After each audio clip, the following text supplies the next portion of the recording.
Hey everyone, this is Arjit. I'm back again. I've been sick, so you haven't seen me for a while, but I'm back now.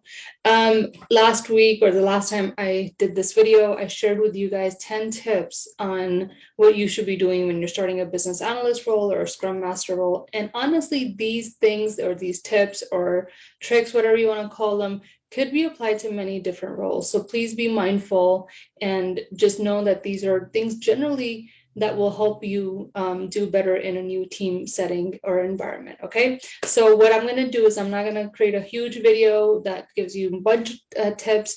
I'm going to break these videos down into smaller tips that you could use when starting a new job. Okay, so tip number, now you're in week 2, right? So week 2, you completed your week 1, you attended lots of sessions, you've started to use Google as your best friend, you've identified at least one person on the team that you could ask any questions to, and you also know some sort of like an org chart or structure or reporting structure on who you report to and who everybody is. Okay, now week 2, the tip that I want you to keep in mind and be mindful of is in week 2, it becomes really important that you identify meetings that are your primary meetings and meetings that you're there just to listen into things, right? And who can help you identify that? It's probably your project manager, it's your product owner if you're in the agile environment, or in general, if you're working in a large setting, generally whoever you're reporting to can help you identify, the meetings that you're attending, which meetings you need to be are your primary or for your own projects that you will be assigned to, and which meetings you're just kind of there listening in and just for awareness.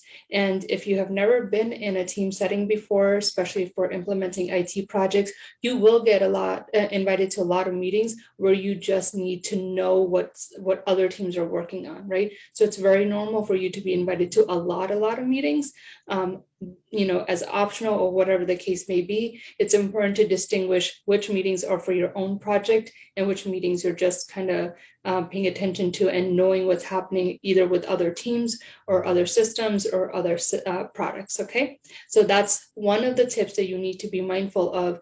After week 2, you need to clearly identify which are your own meetings, which are your other meetings that you just are invited to as optional. Okay, as the week progresses, I'll be creating more shorter videos on tips that you should be utilizing to become successful in your new roles. Okay, all right, that's all for now. Bye.